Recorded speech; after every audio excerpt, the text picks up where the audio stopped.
어느 한 남자가 약국에 들어갔습니다. 그리고 약사에게 이런 약을 달라고 말했습니다. 딱꼭지를 멈추게 하는 약을 주십시오 라고 말을 했습니다. 약사는 잠깐만 기다려보라고 말하고 약을 한참 찾는 듯 하다가 갑자기 벌떡 뒤돌아서더니 이 남자의 뺨을 한 대 때리는 겁니다. 그리고 씩 웃으면서 이렇게 말했답니다. 멈췄지요? 딱꼭질 약이 어디 있겠습니까? 그러니까 이 약사가 아주 기발한 생각을 한 거죠. 그런데 그 남자가 하는 말이 더 과감합니다. 저 말고 제 아내가요 라고 말했다고 합니다. 여러분, 약사의 처방은 기발났습니다. 그런데 안타깝게도 무엇이 빗나갔습니까? 대상이 빗나간 겁니다. 약사가 올바른 처방을 하기 위해서는 대상을 분명히 알아야 하는 겁니다. 그런데 대상을 아는 일이 아주 중요한 영역이 있습니다. 바로 신앙이라는 영역입니다. 우리가 신앙생활을 할 때 나의 신앙의 대상이 누구인가 그 사실을 알지 못하면 또는 잘못 알면 우리의 신앙은 올바른 신앙이 될 수 없습니다. 대상이 빗나가면 우리의 신앙은 샤머니즘이 될 수 있고 미신이 될 수 있기 때문입니다. 그래서 우리의 신앙생활 가운데 가장 중요한 신앙의 출발점이 있다고 한다면 그것은 나의 신앙의 대상이 누구인가, 어떤 분인가 이런 사실들을 아는 것이 신앙의 가장 올바른 출발점이 되는 겁니다. 특별히 신앙 안에서도 대상이 중요한 영역이 있습니다. 바로 기도라는 영역입니다.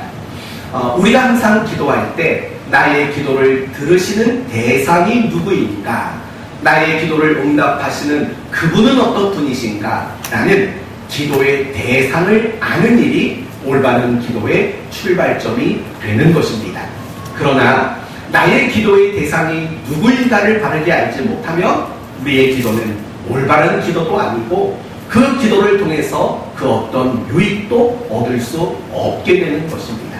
이렇듯 우리가 신앙생활을 할 때 대상을 아는 일이 중요한 것이고 우리가 하나님 앞에 기도하는 일에도 나의 기도의 대상이 누구인가를 아는 일이 대단히 중요한 겁니다. 오늘 본문은 이 질문에 대한 대답을 이렇게 하고 있습니다.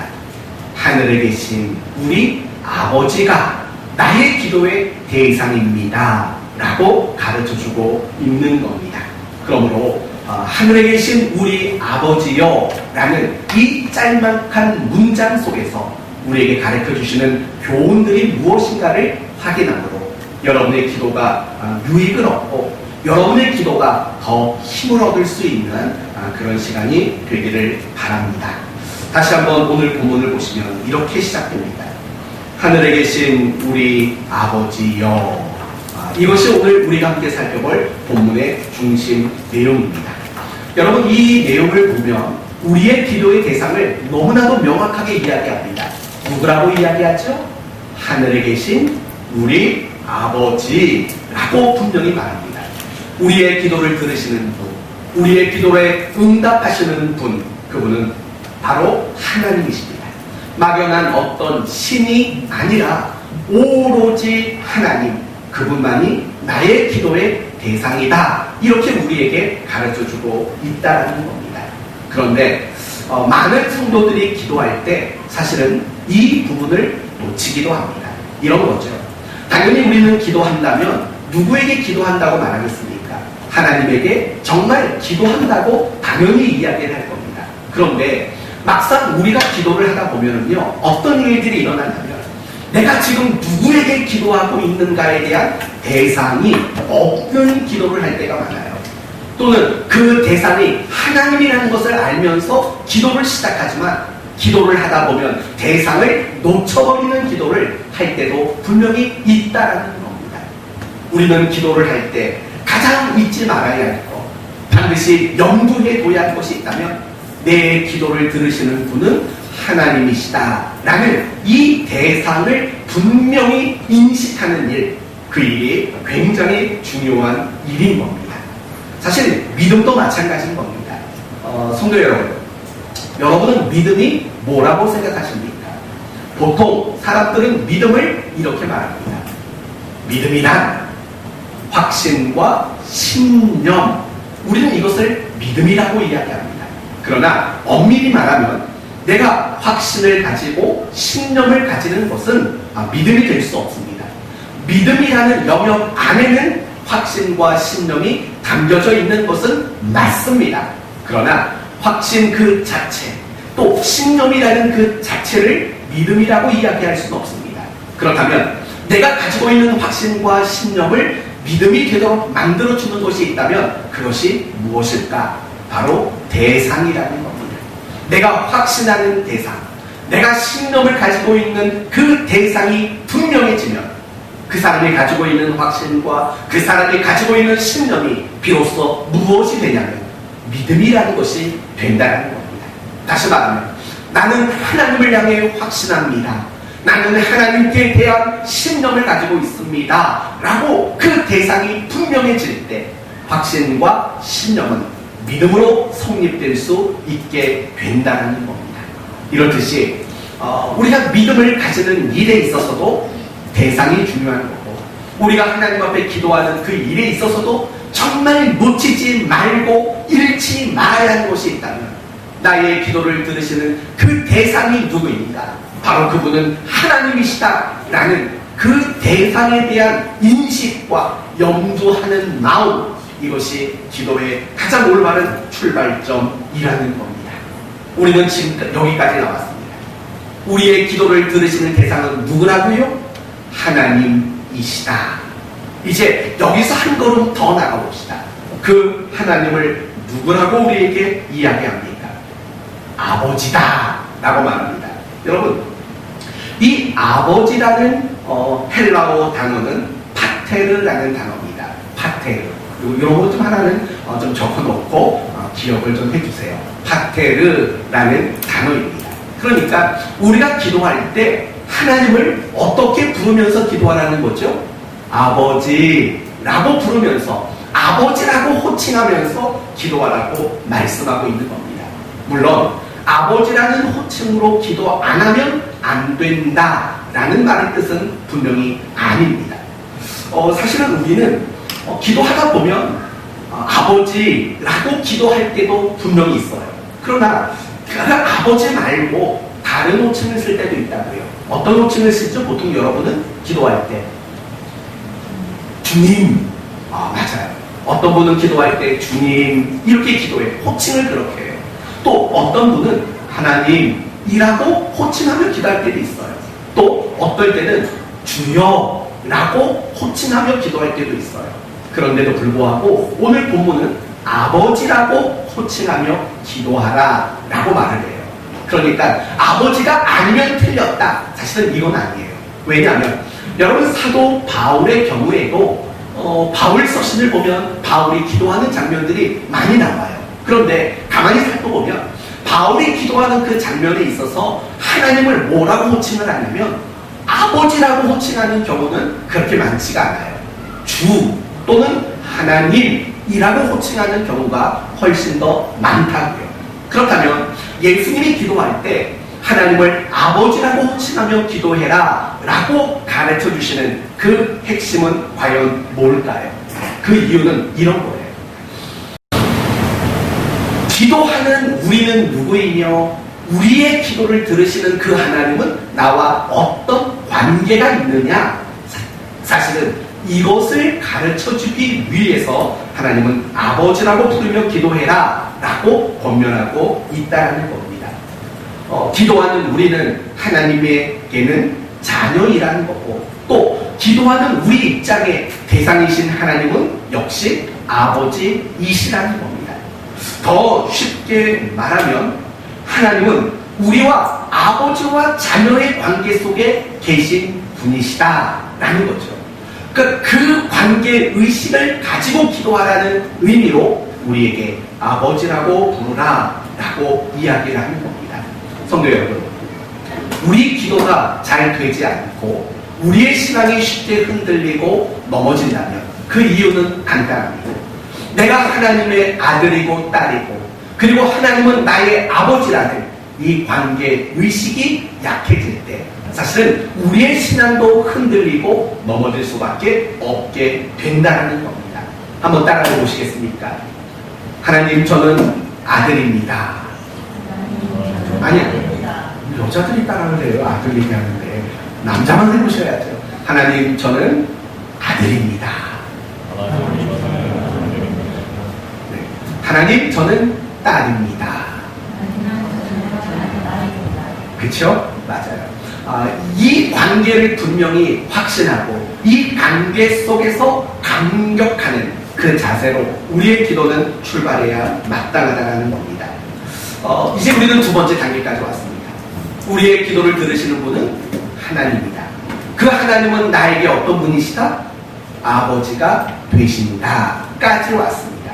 그런데 여러분, 사실은 제자들의 입장에서 또는 당시 유대인들의 입장에서는요, 아버지라고 호칭하며 기도해라 라는 이 말이 대단히 충격적인 말이었을 겁니다. 이유는 간단합니다. 그 당시 그 누구도 하나님을 아버지라고 부르는 사람들이 없었기 때문입니다.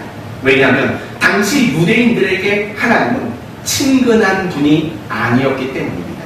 도리어 엄격하고 경외하고 두려워해야 하는 그런 존재로서의 하나님만을 그들은 가지고 있었기 때문입니다. 독일의 신학자 요아킴 예레미야스에 의하면 이런 말이 나옵니다. 예수님 당시의 문헌, 그 이전의 문헌을 아무리 살펴봐도 그 어떤 유대인도 하나님을 아버지라고 호칭하는 경우는 찾아볼 수 없었다라는 이런 식의 이야기가 있을 정도라는 겁니다. 당시 유대인에게 있어서 하나님은 무서운 분입니다. 두려워해야 할 분입니다. 웃기게 말하면 가까이 하기엔 너무 먼 당신이었던 겁니다.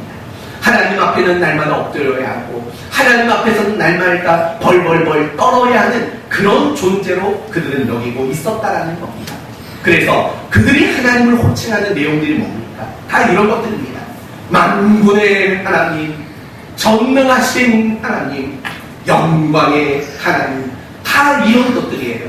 우리에게서는 너무 가까이 갈 수 없는 그런 분으로밖에는 호칭이 등장하지 않고 있다는 겁니다. 오죽하면 여러분, 그 당시 사람들이 성경을 옮겼을 때 하나님이라는 단어가 나오면 어떻게까지 했는 줄 아십니까? 쓰던 펜을 버립니다. 잉크도 버립니다. 목욕을 하고 옵니다. 새 옷을 갈아입습니다. 그리고 난 다음에 하나님이라는 단어를 썼다라는 겁니다. 여러분, 이게 그렇게 간단한 일이 아니죠. 여러분, 우리 성경 쓰기 자주 하잖아요. 하나님이라는 단어가 나올 때마다 볼펜을 바꿔요. 하나님이라는 단어가 나올 때마다 목욕 재개하고 와요. 여러분, 그렇게 성경을 쓴다는 거, 하나님을 정말 경외하고 하나님을 정말 두려워하는 마음이 없으면 하지 못하잖아요. 우리 보통 이러잖아요. 하나님이라는 글씨 잘못 쓰면 빨간 줄로 쭉쭉 긋든가, 아니면 화이트로 지우고 그 위에 덮어 쓰든가. 만약에 당시 유대인들이 그런 여러분을 본다면 여러분은 아주 불경한 사람으로 쳐다볼 수밖에 없는 상황이었던 거죠. 그게 다가 아니에요. 여러분, 오늘날에 보면 교단마다 하나님을 부르는 이름이 참 많이 달라요. 어떤 교단에서는 야훼라고 하나님을 불러요. 어떤 교단에서는 여호와라고 불러요. 우리 교단에서는 여호와라고 불러요. 그런데 우리 교단 말고 다른 교단에서는 야훼라고 부르는 교단이 적지 않아요. 여러분, 어느 게 맞을까요? 야훼가 맞을까요? 여호와가 맞을까요? 사실은 중요하지 않아요. 야훼로 불러도 되고 여호와로 불러도 괜찮아요. 그러면 제가 여러분에게 이런 이야기를 꺼내는 이유가 있어요. 뭐냐면, 아니, 왜 똑같은 하나님의 이름인데 야훼라고 읽고 어떤 사람은 여호와로 읽느냐라는 이 부분을 여러분에게 설명하려고 해요. 왜 그런 일이 있었는지 아세요? 바로 이런 것 때문이에요. 구약의 유대인들은 하나님의 이름을 부르는 것조차도 굉장히 두렵게 생각하는 그런 의식이 있었어요. 아까 말했잖아요. 하나님 이름 한번 쓸 때도 펜 갈고 잉크 갈고 목욕하고 옷 갈아입고 그 정도였다고요. 그런데 그거보다 더 심각한 건 하나님의 이름 자체를 부르지를 않았다라는 거예요. 여러분, 우리나라 언어 한글은요, 자음과 모음이 있어요. 그쵸? 모음이라는 건 뭐예요? 그 자음을 어떻게 소리 내느냐를 결정하는 게 모음이잖아요. 하지만 히브리어 성경은요, 모음이 없어요. 자음만 있어요. 자음만. 그래서 나중에 요즘에 와서는요, 요즘이 아니죠.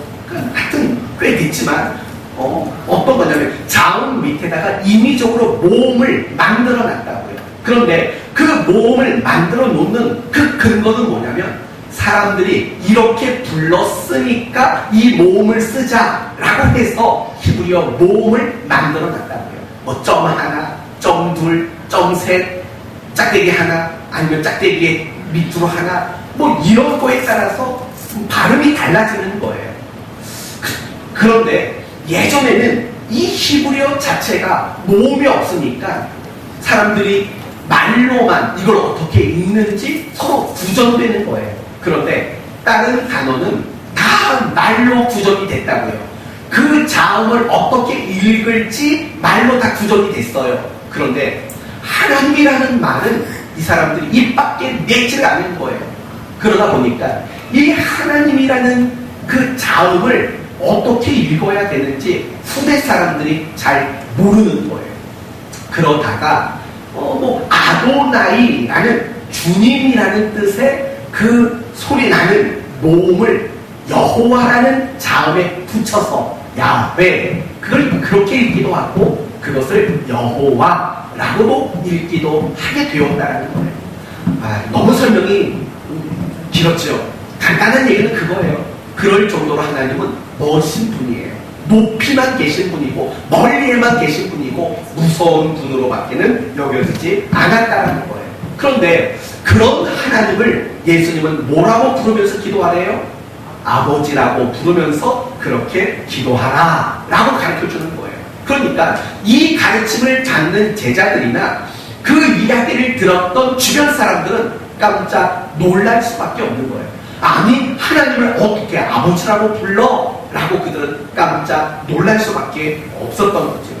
그러나 실상 예수님께서 하늘에 계신 우리 아버지여 라고 기도하라고 말씀하신 그 가르침 속에는 하나님의 마음을 표현하고 있다는 것도 알아야 되는 거예요. 바로 이런 거예요. 하나님은요, 원래 처음부터 이스라엘 백성들에게 무섭고 멀리 있는 하나님이 아니라 정말 가까이에 있는, 항상 함께 하시는, 언제든지 우리에게 아버지 노릇해 주시기를 원하시는 그런 하나님이라는 것을 가르쳐 주기를 원하고 있었다는 겁니다. 사랑하는 성도 여러분, 결국 이 주기도문에서 하늘에 계신 우리 아버지여라는 이 가르침 속에는 너희 기도할 때 하나님을 아버지라고 부르면서 기도해, 이게 초점이 아니에요. 뭐라고 불러도 괜찮아요. 하나님이라고 불러도 돼요. 주라고 불러도 돼요. 주님이라고 불러도 돼요. 여호와라고 불러도 돼요. 뭐라고 부르고 기도해도 괜찮아요. 하지만 중요한 것은 이거예요. 여러분이 기도하실 때 그 하나님은 여러분에게 아버지 노릇해 주시기를 원하시는 하나님이라는 생각을 가지고 기도하라는 거예요. 그게 바로 하늘에 계신 우리 아버지여 라는 이 가르침 속에 담겨있는 너무나도 중요한 교훈이 된다는 거예요. 이제 여러분에게 물어봅시다. 여러분은 기도할 때 하나님을 아버지로 인정하십니까? 여러분은 하루하루 살아가면서 여러분의 삶 속에 하나님을 아버지로 인정하는 삶을 살아가고 계십니까? 반대로 물어봅시다. 혹시 여러분은 고아처럼 살고 있지는 않습니까?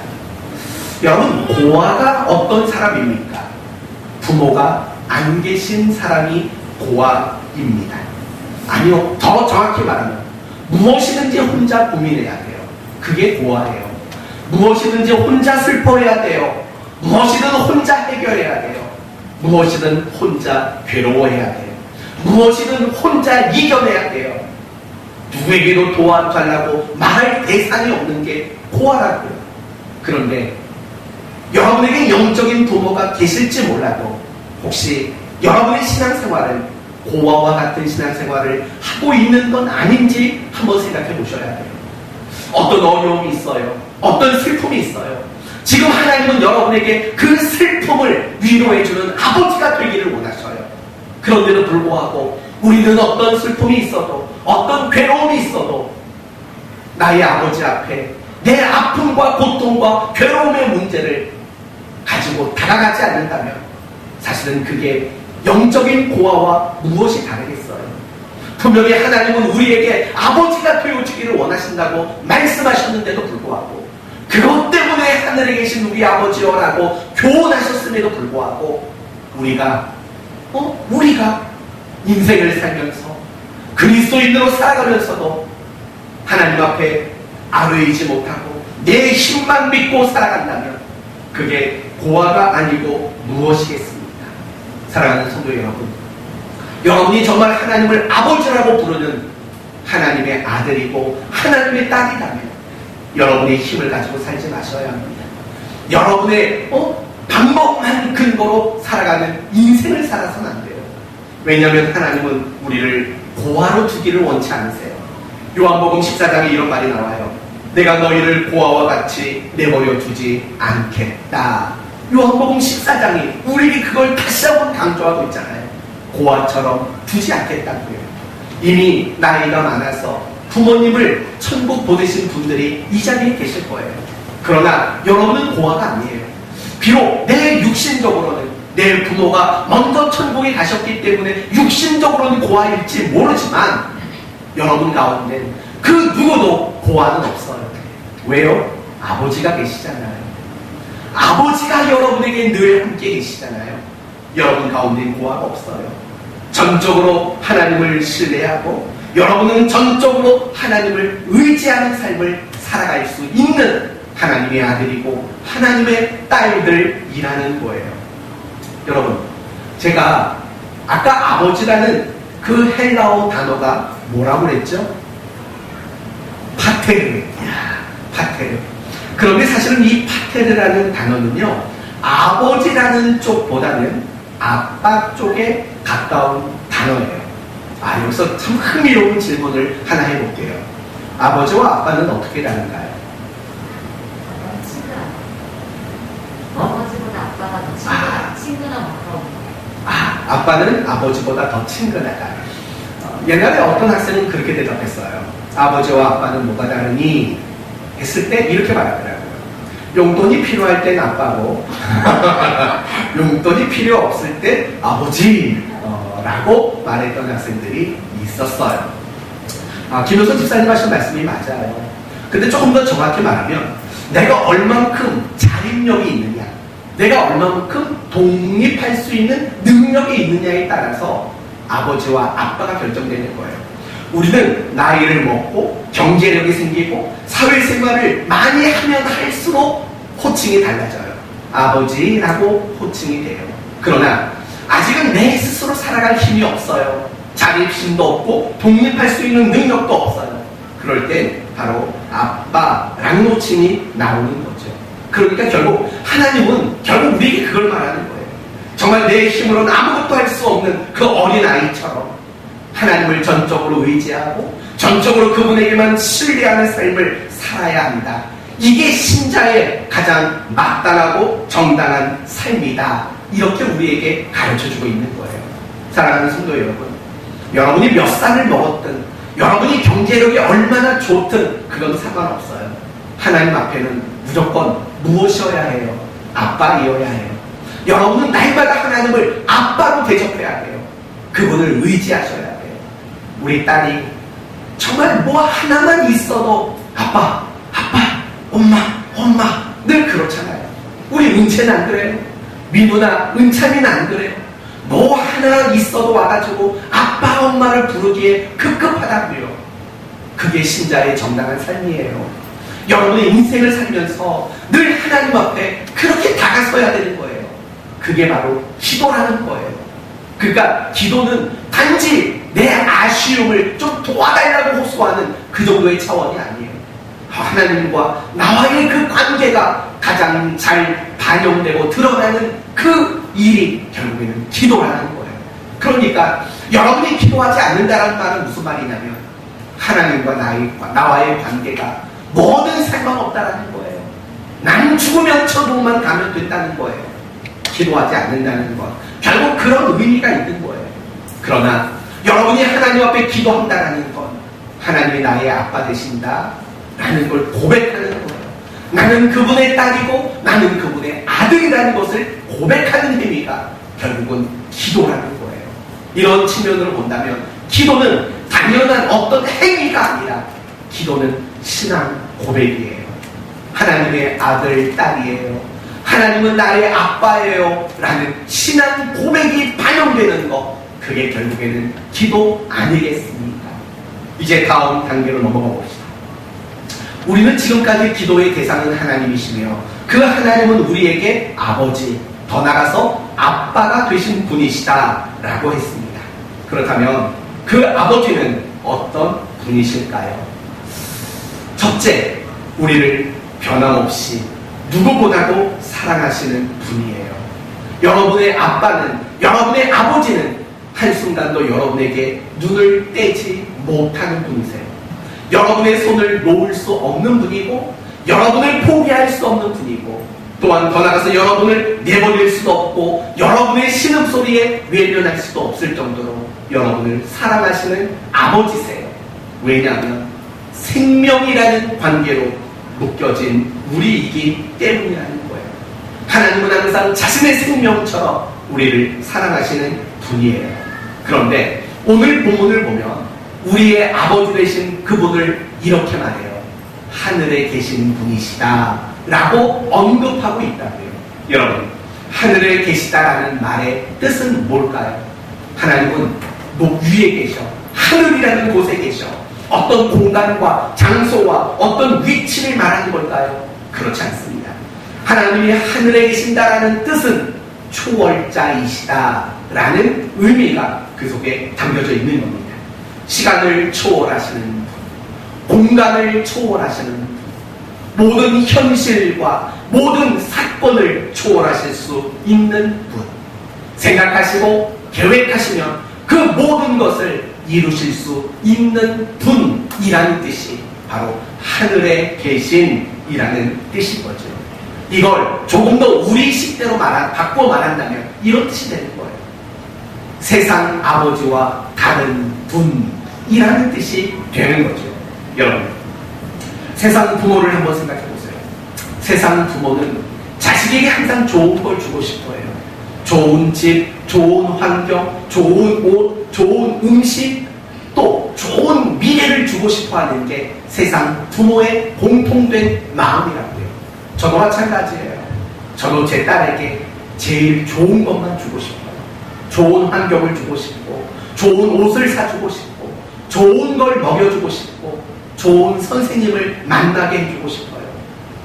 그런데 여러분, 그게 우리 뜻대로 되나요? 결코 그것은 우리 뜻대로 되질 않아요. 저는요, 우리 딸이 아프지 않기를 늘 바라요. 다치지 않기를 바라요. 슬픈 일을 안 당했으면 좋겠어요. 늘 그런 마음을 먹어요.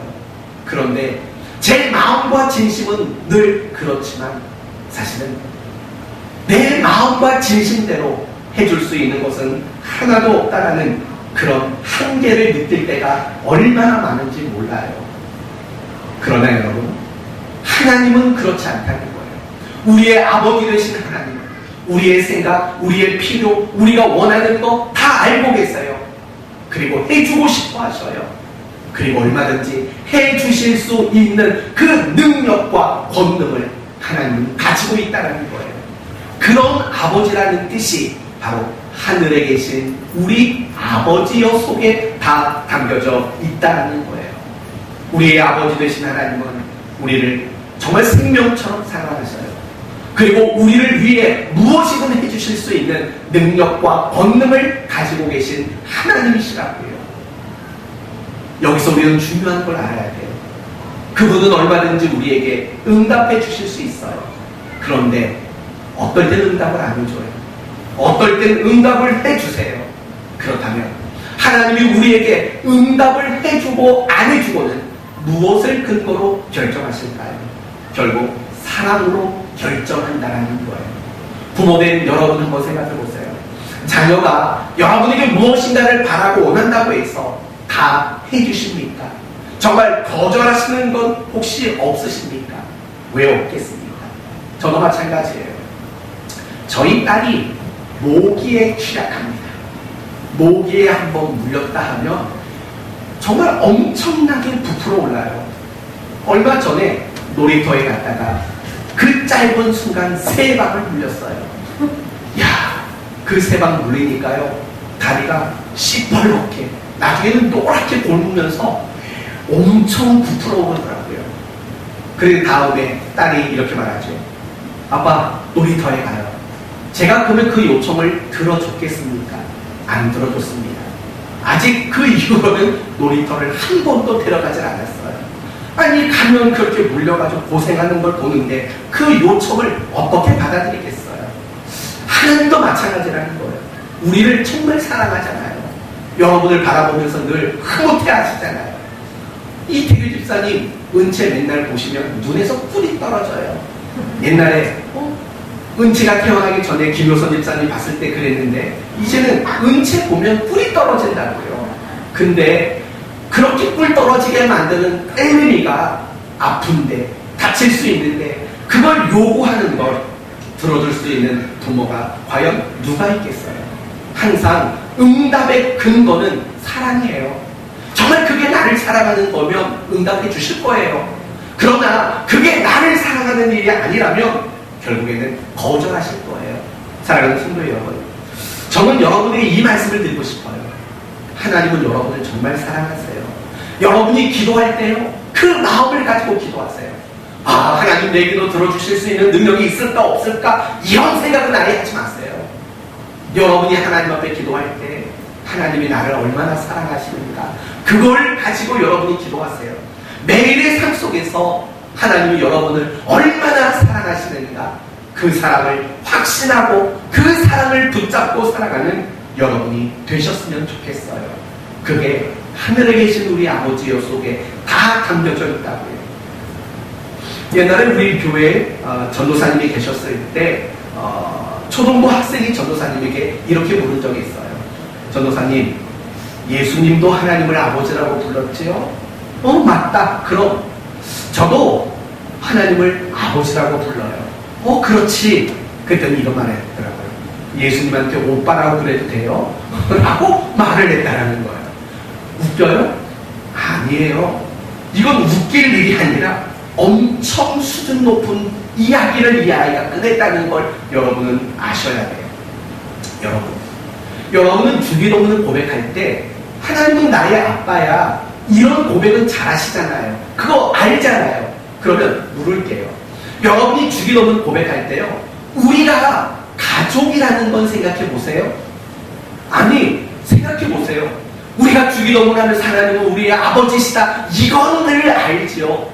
그러나 우리가 이 기도를 하는, 이 주기도문을 함께 고백하는 우리 모두가 같은 가족이라는 거, 그런 생각은 좀 가져보신 적이 있는지 한번 생각해 보세요. 이 아이가 예수님도 하나님을 오빠가 아니라 아버지라고 그랬고, 또 나도 하나님을 아버지라고 하니까 예수님을 오빠라고 부르면 되겠네요. 이 말은 엄청 수준 높은 이야기라고요. 이 아이의 마음속에는요, 가족의식이 있는 거예요. 그 마음이 있는지 생각해 보시라고요. 정말 여러분은 하나님을 모두 아버지라고 불러요. 그러면 더 이상 확인할 방법 없잖아요. 다 이 사람도 아버지, 저 사람도 아버지. 그럼 뭐예요? 다 우리는 가족인 거잖아요. 한 형제요, 한 자매인 거잖아요. 그런데 우리는 그 마음이 없다고요. 우리가 영적인 가족이라는 확신, 우리가 영적인 가족이라는 그 의식이 우리에게는 참 부족하다는 거예요. 오늘날 교회가 교회답지 못해요. 오늘날 교회가 힘을 잃어간다고요. 많은 이유가 있겠지요. 그러나 더 중요한 이유가 있다면 영적인 가족이라는 그 가족 공동체 의식이 없는 거예요. 여러분 한번 둘러보세요. 다 여러분 누님들이고 오빠고 남동생이고 여동생이고 여러분 그런 마음이 있는지를 보시라고요. 교회는요 사실은 가족 공동체가 되어야 돼요. 자식이 부모에게 하듯 교회 안에서는 서로 가족의 의식을 가지고 그렇게 가족으로서의 그 의무와 책임을 다해줘야 한다고요. 그러나 오늘날 교회는 어떤 것 같아요? 사실은 가족 의식이 없고 공동체 의식이 없어요. 다 개인주의고 다 이기주의가 가득 차버린 그런 집단이 되고 말았다고요. 왜 교회가 교회답지 않은지 아세요? 왜 교회가 힘을 잃어가는 줄 아세요? 바로 이 영적인 가족의식, 그 사실을 잃어버리기 때문이라는 거예요. 이 주기도문을 고백하는 여러분 모두 이 사실을 잊지 않았으면 좋겠어요. 하늘에 계신 우리 아버지야, 하나님은 우리 아빠야, 좋아 죽겠어. 여기에만 머무르지 말고 이 고백을 하는 모든 자들이 나의 형제요, 나의 자매요, 나의 가족이라는 가족의식, 영적 가족의식을 우리 모두는 가져야만 한다는 거예요. 그래야 신앙생활을 잘해요. 우리가 신앙생활이 쉽게 포기가 되고 쉽게 단념이 되는 이유가 뭔지 아세요? 공동체 안에서 어려워서 그래요. 당연히 어렵죠. 그런데 그 공동체가 가족이라는 생각이 없어요. 그래? 안 보면 되지 뭐. 늘 이런 식이라고요. 그러니까 우리 개인의 신앙이 성숙할 수도 없고 우리가 신앙생활을 잘할 수도 없게 되는 일들이 일어나게 되는 거예요. 여러분에게 강하게 말합니다. 여러분이 하나님을 아버지라고 고백한다면 서로에게 가족으로서의 의무와 책임을 다하세요. 그거 하지 않으면 여러분은 하나님을 아버지라고 부르는 것이 부끄러운 일을 겪는 것이고 정말 하나님을 아버지라고 부르는 그 고백을 위배하는 행동이 된다는 사실을 잊지 말기를 바랍니다. 이제 오늘 말씀을 마치겠습니다. 기도에 있어서 가장 중요한 것은 대상을 아는 일이에요. 이게 기도의 출발이 되어야 돼요. 그러면 나의 기도를 들으시는 대상은 누구라고요? 아버지 되신 하나님이라고 말했어요. 우리를 사랑하시고 정말 우리에게 무엇이든 해주실 수 있는 초월하신 아버지시라고요. 우리는 고아가 아니에요. 그래서 내 힘만 가지고 살아서는 안 되고 하나님이 아닌 다른 것들을 의지하며 사는 인생을 살아서는 안 돼요. 더 나아가서 우리는 영적인 가족이라는 사실을 잊지 말아야 돼요. 서로 영적 가족으로서 그 사랑과 그 책임을 다해야 돼요. 그렇지 않으면 우리는 하늘에 계신 우리 아버지여라는 이 고백에서 벗어난 것이고 그 고백에 위배되는 삶을 살고 있는 것입니다. 저는 우리 사랑하는 교회가 이런 가족 공동체가 됐으면 좋겠어요. 숫자가 적어서 가족이 아니라 아무리 숫자가 많아져도 우리가 영적인 가족이라는 지체의식을 가지는 그런 교회가 되는 것.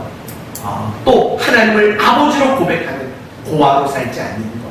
그것이 이 주기도문에 하늘에 계신 우리 아버지여가 우리에게 가르치시고 요구하는 삶인 줄로 압니다.